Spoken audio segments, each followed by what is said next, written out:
The following is a Spirit Street production. So Utah is coming into the Big 12, and Utah means business. A lot of people are picking them to win the Big 12 title in their first year. A lot of Big 12 fans think, not so much. Today, we're going to talk Utah football, see how it goes, see what's going on, the ins and outs of the program, get everybody a little bit more familiar with Utah as they join the conference. This is the Big 12 Insiders. Welcome to the Big 12 Insiders, your Big 12 sports show, presented by Synergy Financial Partners. Now let's go to booming North Texas, home of Studio 73. Here's your host, Brien Hanley. All right, welcome everybody back to Big 12 Insiders. Again, this is Brien Hanley. Today we've got Tim Fitzgerald with GoPowercat and Michelle Bodkin, who covers Utah athletics for KSL Sports. Michelle, how are you doing today?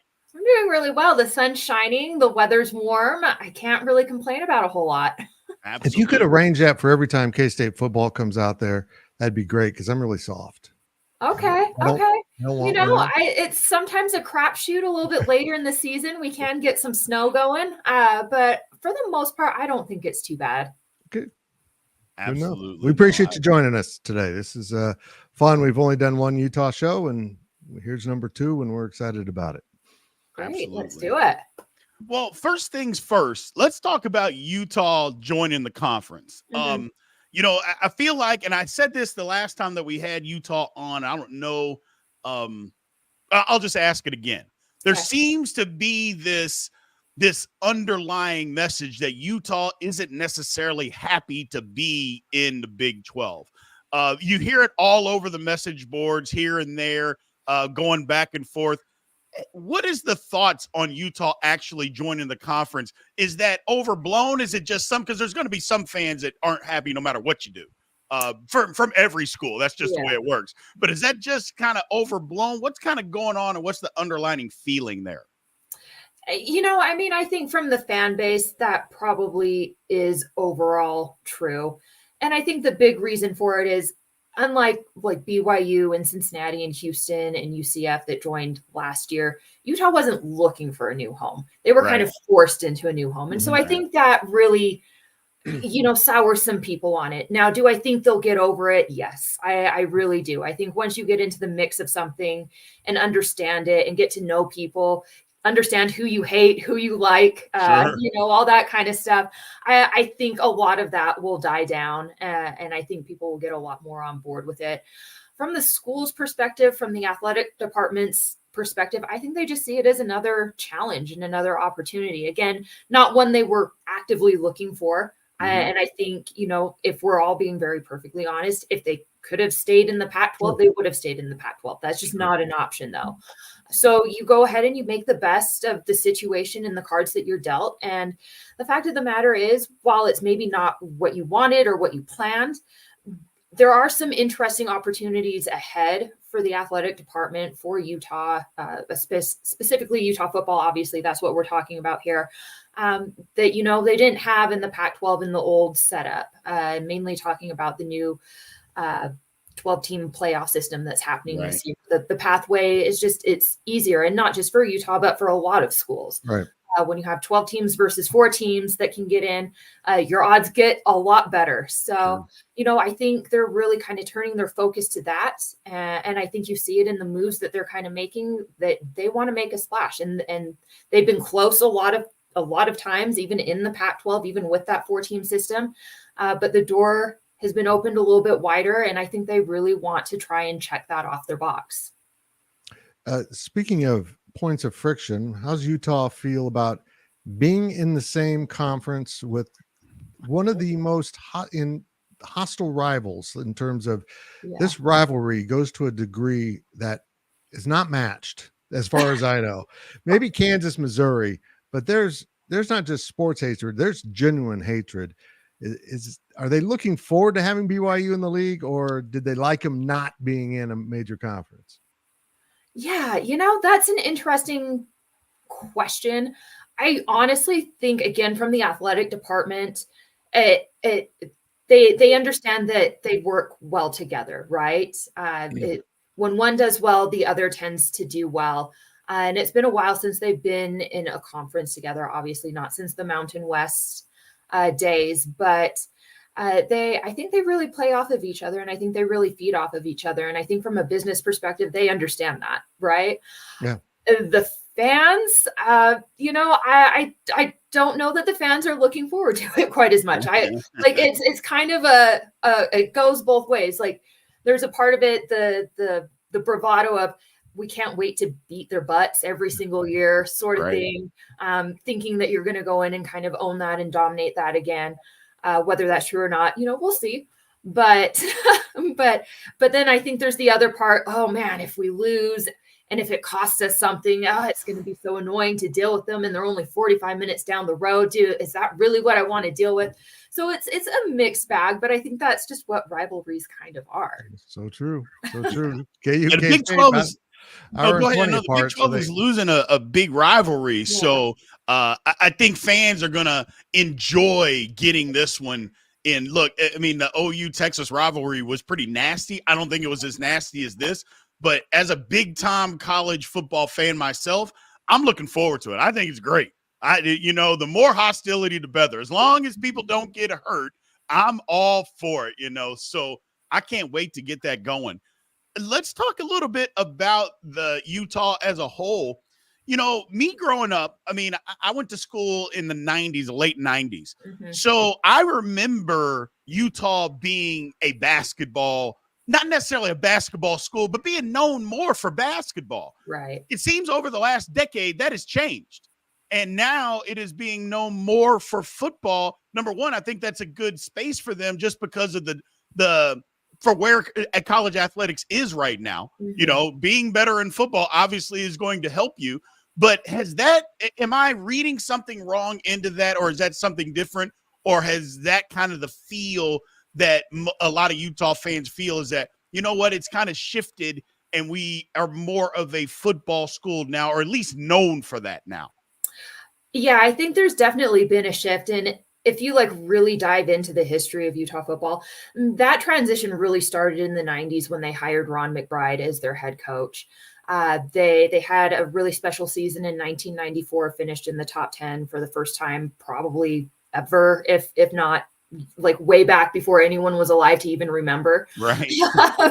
And so that just kind of felt like the turning point. And then it turned into Urban Meyer taking over and being the first BCS busters and having an undefeated season and finishing number 4 in the nation that year. And then it turns into the Kyle Whittingham show, which is where we're currently at today, almost 20 years as a head coach, 30 years total in the program. Right. So it's just been an incredible run for this program, but it has been incremental growth over a 30-year period. But I think it really has picked up in the last decade or so. I think getting the P5 invite, going to the Pac-12 really, really helped elevate their status. And again, that was a situation of, it was hard at first, but they took advantage of the situation and they made the most out of it. And you're talking about a team that has gone to the conference championship game for the Pac-12 4 of the last 6 times. And has won 2 of them. So, that's really, and then you think about the teams that were in that league, USC, who's incredibly storied, Oregon, that's kind of a more recent storied program. You had to beat a lot of those teams consistently in order to get to that place. It's pretty impressive for a team that started out not having much respect, and rightfully so. They were not good for a long time. But I think it just shows the work and the effort that they've put in on that end of it. Now, you're right. On the flip side, basketball's kind of declined a little bit for them. And it's something that they've been trying to figure out how to get that back as well. Right. They've had some good seasons here and there, but it's not quite what it was in the 90s. Will they recapture that magic again? I'm sure at some point they'll figure out a happy medium that keeps football kind of, on top, but maybe brings basketball along and includes them again. But there's a lot of sports that are doing really, really well for Utah right now. You mentioned that they're, primarily maybe known, at least early on in the 90s, as a basketball team. They're flat out just known as a gymnastics school. Absolutely. That's a very, very storied program over almost a 50-year span. Softball's recently been doing well. Women's basketball has seen a surge. So there's a lot of fun things going on with this athletic department that I think and I hope Big 12 fans will enjoy. I really think Utah elevates the profile, especially when you have teams like Texas and Oklahoma leaving. There's kind of some big shoes to fill. And I think Utah's at least one of those teams that can kind of help fill that void. I would agree with that. And you just made me recall, and some interesting ties Kansas State has to Utah. When Urban Meyer was hired, the other finalist was Bobby Elliott, the K-State defensive coordinator. So I talked to him about that. And Urban Meyer had just been to Manhattan studying K-State's offense under Bill Snyder. So most of his quarterback run game came from Bill Snyder, and then he really applied it with Tim Tebow at Florida. And Brien was a lineman in that offense, so he knows how important that quarterback run game was. It's intriguing. But Kyle Whittingham is he's been a rock. Mm-hmm. He hasn't gone anywhere. It's so rare to see coaches do this. Yeah. K-State enjoyed it with Coach Snyder. But he has been in place, and that stability is what's led to all of this, I believe, that there's just an incredible amount of consistency within the Utah program that most programs don't see, and they get on that elevator or the roller coaster and start going up and down. But Utah, short of the seasons like last season when they had some injuries, just keeps going forward and up, and it's really impressive. Yeah. Again, I mean, we're talking about a guy that joined the Utah staff in 1994 as a defensive line coach, and he never left. He's been here the entire time, worked his way up to defensive coordinator, and then eventually gets hired as the head coach. And again, he's been so key in getting Utah to where they currently are. I think it's the stability. I think it's all the people that he worked around and with in the lead up to.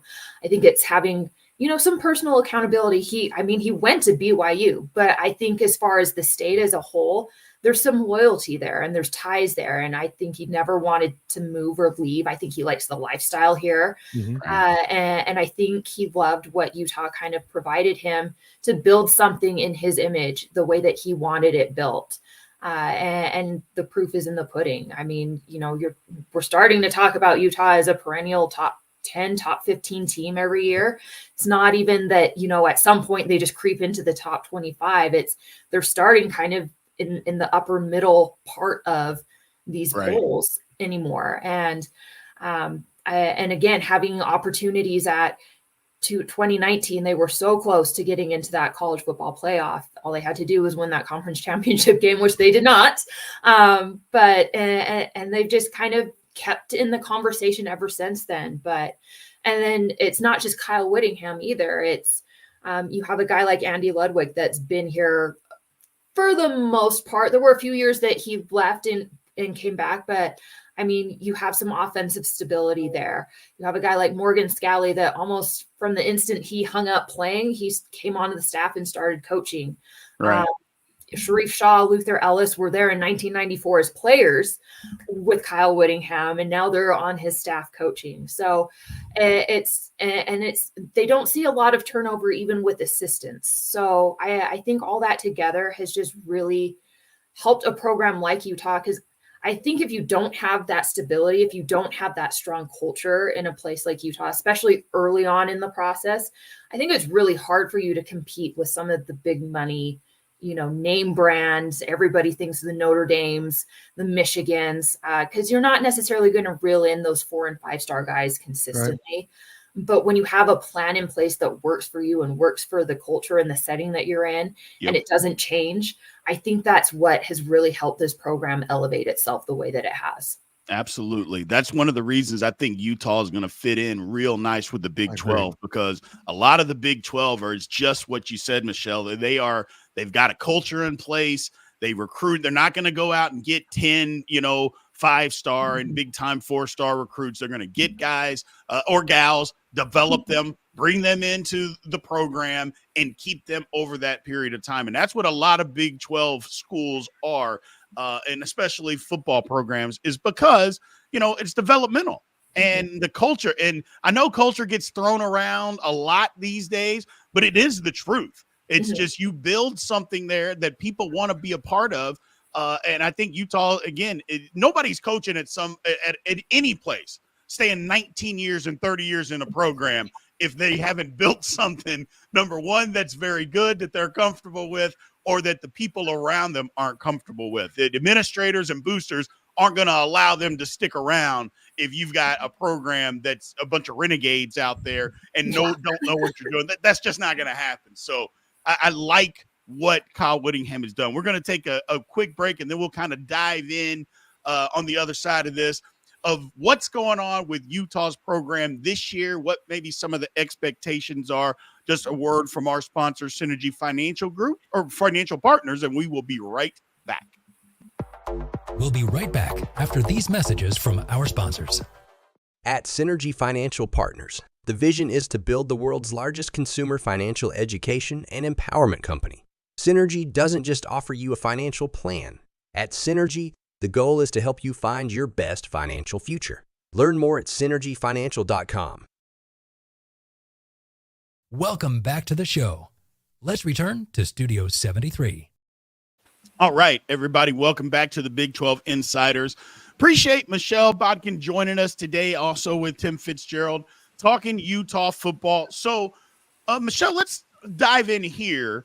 Cam Rising coming back as a quarterback. I think, I don't want to say everything starts and ends with him, but last year, I think you could tell the drop-off from the very first game with him not being out there. With him coming back, kind of tell us and give the fans what that means to Utah football moving forward this season. Yeah, so I think Cam Rising has been Utah's secret sauce the last couple of years. And I think that was really evident and actually really clear when he first took over as the starter in 2021. I think a lot of fans forget the first 3 games, it was Charlie Brewer who transferred from Baylor, obviously Big 12 country, that was starting those games. And it just wasn't clicking. It wasn't moving very well. That was the year that Utah finally lost to BYU for the first time in like over a decade. It was, Charlie Brewer's leading that charge. And like I said, just very disjointed. It just wasn't working. And then about halfway through their game against San Diego State, they throw Cam Rising in because things are still just not progressing the way that they wanted with Charlie Brewer. And all of a sudden something clicks. And the offense all of a sudden knows how to move the ball. The offensive line feels like it's blocking better, blah, blah, blah. They didn't win that game, but he got them close. I think it was like a triple overtime game, came up short on the two-point conversion to potentially go into another round of overtime and maybe win the game. But they were absolutely floundering before he came in. And then from there, they went on a tear. Obviously won their first Pac-12 championship and then stamped their first ticket to the Rose Bowl. And it's just been lights out ever since. It was a repeat situation in 2022 with Cam Rising under center. And then, of course, again, we're talking about 2023 last year. Cam wasn't ever able to get going, had to sit on the sidelines. And I think, again, it just was so reflective of the heart and soul of that team is Cam Rising. And whatever Cam Rising does is what the rest of the team does. That's just how it works. That's the connection. That's the relationship that he has with every single one of those guys on that team. And it does. It makes a huge difference whether he's in the game or not in the game. So I think, that's just kind of the story of Cam Rising. I think that's a reflection of the leadership that he brings. I think it's a reflection of the knowledge that he brings. Maybe he doesn't have the strongest arm. He maybe isn't necessarily the fastest guy. But for whatever reason, there's that trust there with the team. And again, he knows and he understands the playbook. And sometimes it's not necessarily what you can do, is what you understand. And I think that's Cam Rising. That's a great answer, because there's a lot of that in the Big 12. Quarterbacks that just have it. And you really can't put your finger on what it is, but they get it done, and he's going to fit in. But give us a little more information on what his game actually is. What does this offense do that has proven so effective? Yeah, it's just they They move the ball. They find key situations where I think they make explosive plays. The tight ends have been a huge part of that. And looking at the roster this year, I think that's going to be the case again as well. There's several weapons there for him to choose from. And then there's been a renewed emphasis on getting wide receivers in the door. They brought in Dorian Singer, who I think is going to help them. They got in Micah Pittman last year, who obviously didn't play as well because he was hurt. Right. But he's back this year. And so you have, that aspect of it, but then you have the run game. And for Kyle Whittingham, everything starts and stops with the run game. It's going to be interesting this year because at least as of now, it doesn't feel like they have maybe that like true bell cow type of running back. They have some interesting guys in the room. It might be more of a running back by committee. And I did have someone tell me that honestly, they're looking to maybe throw the ball a little bit more this year than they are running it, which is a little bit of a deviation from what Utah typically does. Does that ultimately play out? We'll see. But I think what makes this work is Cam can throw it well enough. Cam can also run it well enough. And so he's able to keep defenses honest. But again, I think the biggest key to his game is that he's smart and he sees the field well. And he just makes good decisions. And if he needs to, he can, go off script and make something happen. I think that's what makes him special. And I think that's why this whole thing works is, again, Andy Ludwig trusts him, and then the guys around him trust him to make the right decision at the right moment. Yeah, no, I definitely think I like his game. And again, it's not taking away anything from the team last year, but you could just tell the difference. And number one, they weren't really able to kind of settle on somebody until later in the season. Quarterback never got solved. And that can cause problems with your football team. I mean, not just Utah, that's anybody. Let's take a little deep dive here. And don't ask a lot of people this question a lot of times. What do the players think about coming into the Big 12? What is their feeling? Again, not that they, again, they didn't have any choice on what was going to happen or anything like that. But how are they feeling about joining a new conference? The impression I get from them is it's business as usual. Gotcha. I don't think they're terribly fazed by it. I think they're excited and curious to see some new places. Sure. But I think the resounding message is the faces may be different, but the goal is the same, and you keep that focus and it's all right there. We've done the work, bringing you guys in, training you up, telling you what we need you and want you to do. You have to go out and do it. And it doesn't matter whether or not you're lining up across from USC or Oklahoma State. The plan, the things that need to happen in order to get where we all want to go doesn't change. And so I think that's really kind of the attitude that they've taken. Again, it's not that there isn't some excitement and curiosity to check out new places. But I think they're just super hyper focused on the goal at hand. And the goal at hand, even though it's in a different place, has not changed. Interesting. One of the things that struck me early, I saw a comment from a Utah fan, and I hadn't really put this together, that their road games in the past have been Los Angeles, the San Francisco Bay Area, Seattle, and now it's Morgantown, Ames, Lawrence, Manhattan, Waco. It's going to be a much different experience because this conference is filled with true college towns, Stillwater, and the whole community revolves around it. And because of that, fans are invested. And of all the Pac-12 institutions to come into this conference, the thing I always thought about Utah is their fans and how they're engaged with their program is the most Big 12 of any of the Pac schools. And I have a great deal of respect for what they do there and how the fans support their program, because there really are Utah grads and fans. And I think they're going to like what they see when they go around this conference, because they're going to feel a lot of brother and sisterhood with the other fan bases that they encounter. Yeah. I think at the end of the day, the attitude always has to be, you make the best of the situation you're in. And the party's wherever you're at, right? And Utah fans love to have a good time. I think that's something that will probably surprise a lot of Big 12 fans. tailgate's going to look pretty much exactly like, Awesome. what you see in those small towns. Utah loves to drink. They love to barbecue. They love to do all that kind of stuff. I know that there's sometimes that perception that we don't do that here. We do that here. It's a good time. It's a good time. The fun vehicles and all that kind of stuff. So I do. I think from that standpoint, Utah's going to fit in very, very well. Probably better in that regard than maybe in the Pac-12. Other things that were in the Pac-12 that maybe Utah fit a little bit better, but it's, you can pick and choose the parts that you like and what fits and what makes sense with just about anything. So I do think fans on both ends are going to enjoy that aspect, though, is the game day atmosphere. And Utah definitely brings it. Utah has a nice game day atmosphere. It was definitely one of the best in the pack. And I'm not saying that because I'm biased. I'm saying because absolutely. I was at every venue except for Colorado's, the one I'd never hit while they were all together in the Pac-12. Obviously still have a chance because we're still conference mates. It's just in a different place. But Utah was one of the few places that really, really brought it. So I'm excited to see what that looks like in the Big 12, what some of these places can offer.